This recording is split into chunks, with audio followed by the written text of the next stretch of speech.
आश्रय लेना चाहिए, साधु जनों करनी चाहिए। सेवस्व सेवस्व साधु पुरुषान जही काम तृष्णाम, कामनाओं को तृष्णाओं को छोड़कर साधु जनों की सेवा करनी चाहिए, उनका संग करना चाहिए और दूसरों के गुण और दोष उनके चिंतन से मुक्त रहना चाहिए। हम ये निवेदन करते हैं बार बार, यदि दोषों का चिंतन करना है तो अपने दोषों का चिंतन करें, और यदि गुणों का चिंतन करना है तो श्री ठाकुर जी के गुणों का चिंतन करें। संसार में क्या हो रहा है, कौन क्या कर रहा है, इससे हमारा कोई लेना देना नहीं है, इससे कोई काम बनने वाला नहीं है। इसलिए दूसरों के दोष और गुण को उनका चिंतन करना छोड़ देना चाहिए। और सेवा कथा रस्म हो नितराम पिबत्वम।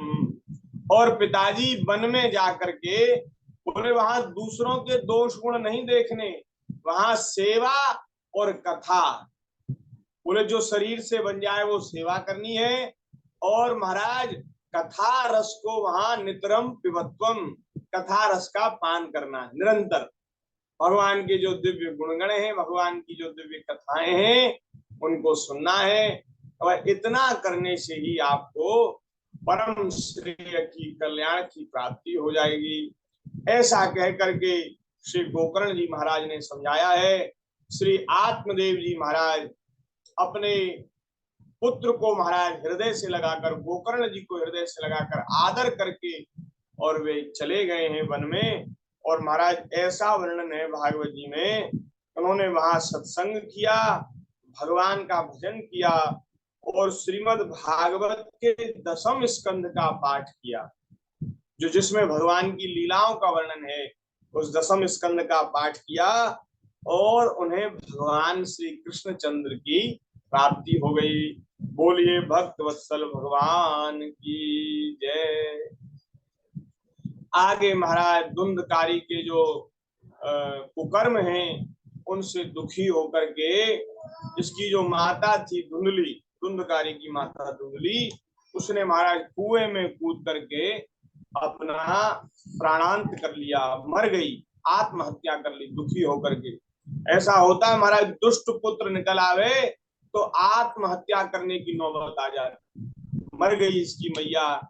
अब तो महाराज ये स्वतंत्र हो गया, इसने वेश्याओं को अपने घर में ही रख लिया, 5 वेश्याओं के साथ अपने घर में रहने लगा और उनका पालन पोषण करने के लिए महाराज चोरी डकैती करता था, क्योंकि वेश्याओं को किसी पुरुष से प्रेम नहीं होता, उनको तो धन से प्रेम होता है, ये बात ये जानता था। इसलिए उनकी इच्छा पूर्ण करने के लिए धन चोरी करके लाता, डकैती करके लाता।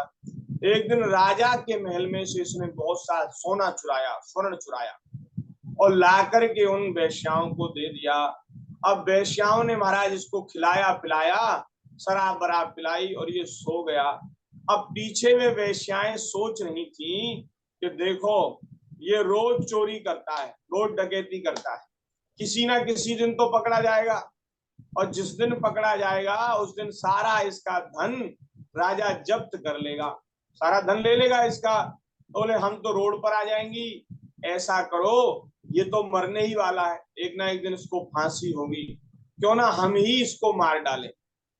तो सोते हुए धुंधकारी के गले को और हाथों को उन्होंने रस्सी से बांध दिया और महाराज जलते हुए अंगार, आग के गोले उसके मुंह पर डाल दिए और महाराज वो धधकती हुई अंगार उसके पूरे शरीर को जला दिया और वो महाराज बड़ा दुखी होकर के मरा।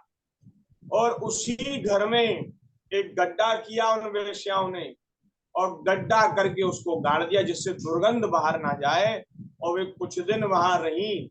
उसके बाद वो आस पड़ोस में कहती थी कि हमारे पतिदेव बहुत दूर गए, विदेश गए हैं कुछ धन कमाने, और महाराज कुछ दिन वहां रही और सारा माल मत्ता लेकर के वहां से रफू चक्कर हो गई, चंपत हो गई। अब महाराज इस धुंधकारी को बड़ा भयंकर कष्टदायक मृत्यु की प्राप्ति हुई, क्योंकि पापी था और अपने पापों के कारण ये भयंकर प्रेत हुआ। और वहीं जहां इसके शरीर को गाड़ा गया था वहीं ये भटकता रहता था। लोगों को ये मालूम हो गया था कि धुंधकारी मर करके प्रेत बन गया है, और वो लोगों को डराता था, तो उनको उनके स्वप्न में आता, उनको कुछ करता, डराता रहता था। तो पूरे नगर में उसका भय व्याप्त हो गया। गोकर्ण जी को जब मालूम चला, गोकर्ण जी भी वहां से चले गए थे, उनको बाद में पता चला कि धुंधकारी मर करके प्रेत बना है, तो उन्होंने धुंधकारी के निमित्त तीर्थों में जा जा करके श्राद्ध किया। और महाराज एक बार वे गया जी भी गए, और वहां क्योंकि धुंधकारी को अपना भाई मानते थे, ऐसे पतित पापी व्यक्ति के प्रति भी उनकी महाराज कैसी भावना थी कि गया जी जाकर उसके नाम से उन्होंने विधि पूर्वक श्राद्ध किया, पिंडदान किया। अब वे सोचते थे कि मैंने तो गया जी में पिंडदान कर दिया, अब तो धुंधकारी मुक्त हो गया होगा। लेकिन एक बार धुंधकारी श्री गोकर्ण जी महाराज नगर में आए और रात्रि का समय था, अपने उसी घर में रुके जहां धुंधकारी को गाड़ करके मार करके गाड़ा गया था, वहीं रुके। अब महाराज रात्रि में जब वे सो रहे थे तो धुंधकारी वहां उत्पात करने लग गया, प्रेत बन गया था, उत्पात करने लग गया। अब ये जाग करके बैठ गए, उन्होंने समझ लिया कि कोई प्रेत है जो मुझे परेशान कर रहा है। तो वहां बैठ करके उन्होंने पूछा, धैर्य धारण करके पूछा, कौन है तू, सामने क्यों नहीं आता, इस प्रकार तू क्यों डरा रहा है। वो महाराज सामने आया, बड़ी भयंकर प्रकृति, बड़ी भयंकर आकृति उसकी थी, उसको पहचानना कठिन था, और वो बोल नहीं पा रहा था। तो गोकर्ण जी ने अपने कमंडल से जल लेकर के और गंगा जल के छींटे उसके ऊपर लगाए, तब तो उसके कुछ पाप नष्ट हुए और बोलने की शक्ति उसको आई। उसने बताया कि भैया मैं तुम्हारा भाई हूँ, धुंधकारी हूँ, मैं अपने पापों के कारण भयंकर प्रेत योनि भोग रहा हूँ, मेरी बड़ी दुर्दशा हो रही, रात दिन मुझे कष्ट है, मेरे शरीर में पीड़ा होती है, दर्द होता है, मुझे भूख प्यास सताती है, मैं कुछ खा नहीं सकता, पी नहीं सकता, वायु का आहार करके मैं जीवित हूँ, मेरी मुक्ति का कोई उपाय करो। गोकर्ण जी ने बड़े आश्चर्य से कहा कि भैया मैंने तेरे लिए गया जी में विधि पूर्वक पिंडदान किया, तेरी मुक्ति नहीं हुई। तो धुंधकारी ने कहा, महाराज एक बार नहीं 1000 बार आप गया जी में मेरे लिए पिंडदान करो तो भी मेरी मुक्ति नहीं होगी, क्योंकि मैं बड़ा भयंकर पापी हूँ, बड़ा भयंकर दुष्ट हूँ। तो तेरी मुक्ति का फिर क्या साधन है, क्या उपाय है। बोले वो मुझे नहीं पता, लेकिन आप मेरे लिए उपाय करिए। तो महाराज गोकर्ण जी ने कहा, अब भाई रात्रि का समय है, मुझे विश्राम करने दे, मैं सवेरे तेरे कल्याण का कोई उपाय सोचूंगा और फिर मैं तेरे कल्याण का वह उपाय करूंगा। ऐसा कह करके धुंधकारी को वहां से कह दिया कि तुम जाओ, डराओ मत, सोने दो। और गोकर्ण जी विश्राम कर गए। हम लोग भी, रात्रि बहुत हो चुकी है, हम लोग भी आज विश्राम करें। आगे की कथा चर्चा वो फिर कल करेंगे।